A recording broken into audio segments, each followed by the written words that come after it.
Horas marihita saluhutna di hamuah kamanami dohot inanami manang di dia pihamu maringanan tangyang nami toktong mahamu di bagasan hahipason dohot pangaramotion ni Tuhata Jesus Kristus adorakso tatangihon hata ni Tuhata jumulu mahita martangiang dameni debatana sumurung sian saluhut na roha ima mangaramoti ati-ati dohot pikiran munabi di bagasan Kristus Jesus Tuhatai. Amin. Jamita di minggu pasapulualuhon dung Trinitatis tolu Oktober 2020 sada ima natar surat di buku Heber atau Ibrani 2 ayat sada rodi ayat 4 dohot topik minggu haluaud sia debata keselamatan dari Tuhan. Hujaha madihita songono mahatan itu hatta. Dibaheni naing ma muba gomosta maniup hata naung tabigi. Unang tung di baurho kita. Ai gari hata nahina tahun yak kasuru-suruani gari hokdo. Jalan nasa pangalausion dohot hatuison mangalapamaloson na hobar. Tagamo maadong dapat hapurusata molo tatuison haluaw nasian nasay gudangi polado Tuhani makatahot sa dimulanay jala momos dipasahat akana ubigi sa tuhita ay dohot do debata makatidakon marhiti-hiti akatada dohot halongangan dohot ragam ni pabahenan haguguon nang marhiti-hiti todi parbadia na sinagihon na guru lomoni rohana ima hatan itu hatta di hamuak kadongan saha porsyaon sada pesan ni turpukot tuhita ima naing mubah gomosta maniup hata naung tabigi ima nakididok di ayat sade molo di Alkitabi memang didok. Karena itu harus lebih teliti kita memperhatikan apa yang telah kita dengar. Molo taparrohahon terjemahan nai maksudnya terjemahan na duai dan apalah na berbeda masih tupahad dua ca. Di Bibeli na diodolhon ima nunga adokyah tabigi. Tutu na tabigi ima berita nauliate. Alani ikon gomos dui tiopota gomos tatiup berita nauli naung tabigi.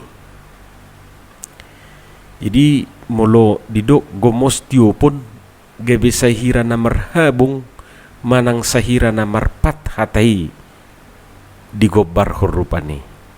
Jadi molo dang gomos ditiup ulu gabe habang manang mangakat.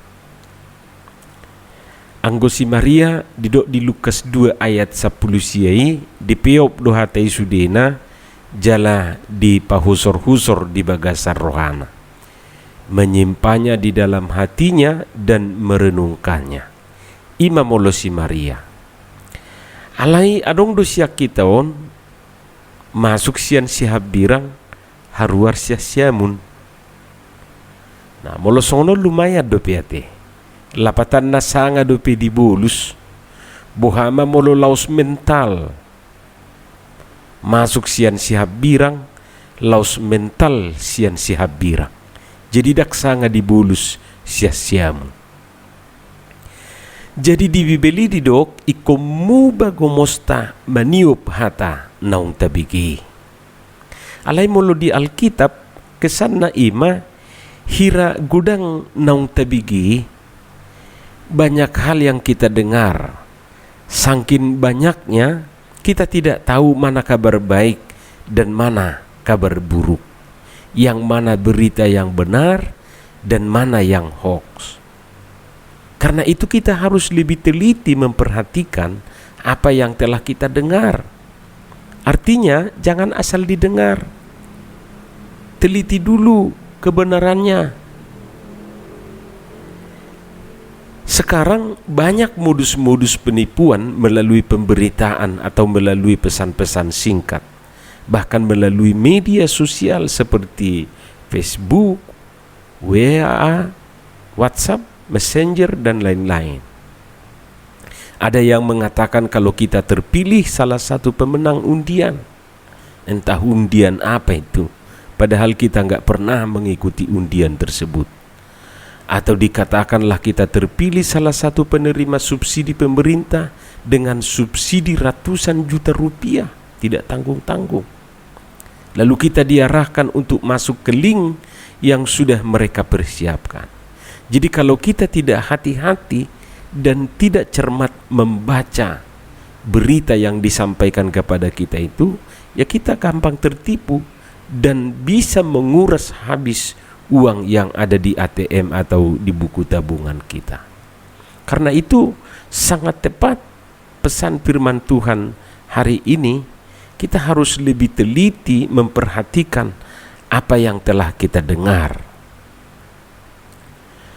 Buasa ikon gomos meniup hata naung tabigi, ima hata ni debata. Mengapa kita harus lebih teliti memperhatikan apa yang telah kita dengar?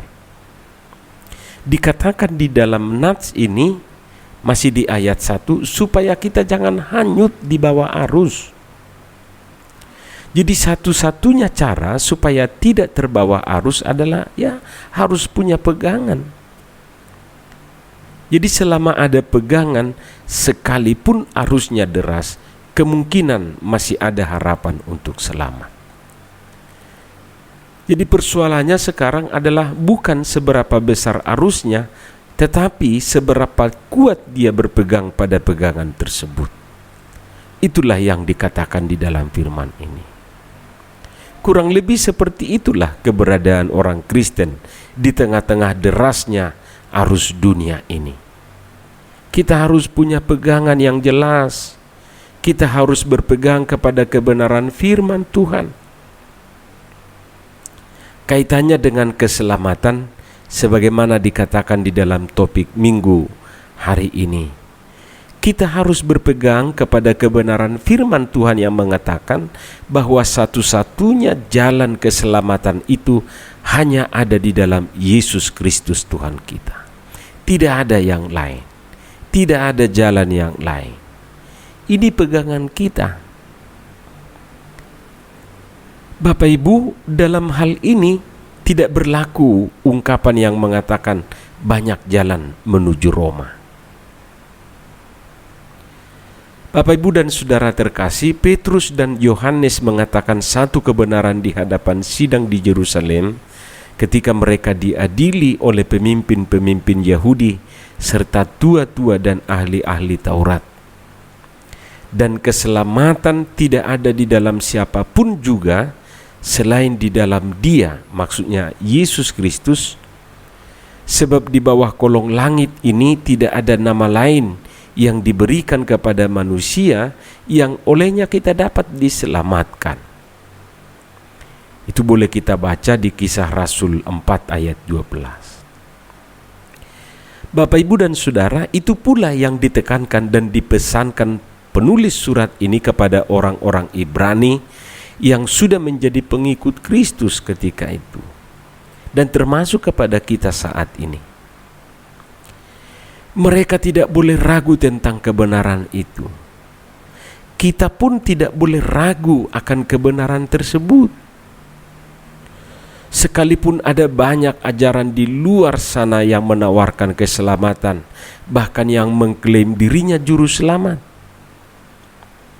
Tentu dengan berpegang kepada kebenaran bahwa hanya melalui Yesus Kristuslah manusia selamat, ya secara otomatis klaim-klaim tersebut akan terbantahkan.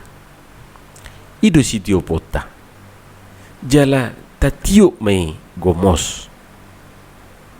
Jalan untuk memperoleh keselamatan itu hanya ada di dalam Yesus Kristus. Yesus berkata, "Akulah jalan dan kebenaran dan hidup. Tidak ada seorang pun yang datang kepada Bapa kalau tidak melalui aku." Yohanes 14 ayat 6. Karena itu tidak seorang pun yang mencapai kerajaan surga jika mereka tidak percaya kepada Yesus Kristus sebagai Tuhan dan Juru Selamat. Amin. Marilah kita berdoa. Terima kasih Tuhan untuk firman-Mu. Biarlah firman ini sungguh-sungguh menjadi pegangan kami, menjadi hidup kami. Di dalam nama Yesus Kristus kami berdoa. Amin.